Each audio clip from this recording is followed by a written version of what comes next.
Иако се уште немаат формално здружение, собствениците на мали трговски дуќани и на микропредпријатија од услужната дејност во Кочани бараат директна финансиска подршка од државниот буџет. Таа им е неопходна за да не ја згаснат дејноста поради вонредната состојба со коронавирусот.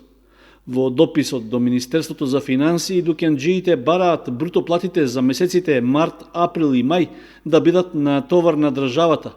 Исто така, од владата бараат привремено да ги замрзне ратите од кредитите и плаќањето на сметките за електрична енергија, вода и други комунални трошоци. Со донесувањето на одлуката за вонредна состојба и со ограничувањето на движењето на граѓаните, ние, собствениците на мали трговски дуќани и бутици, немаме никакви приходи. Во овие тешки моменти за сите нас, без никаква политичка позадина, се обраќаме до владата за помош, односно за мораториум во првото тримесечје од 2020 година на аконтацијата за данок на додадена вредност.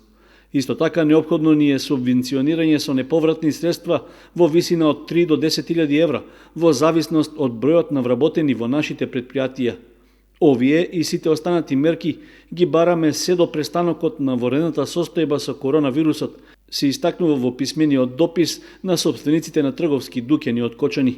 Трговците бараат од закуподавачите и од собствениците на деловни објекти во кои се сместени нивните дуќани да ја замрзнат наемнината се до повторно почнување со работа или до преземањето владини мерки со кои и тие би биле обештетени. Собствениците на дуќаните во Кочани истакнуваат дека ако не се преземат соодветни мерки за заедничко надминување на кризниот период, ќе престои целосен колапс на микропредпријатијата во трговската и услужната дејност во приватниот сектор.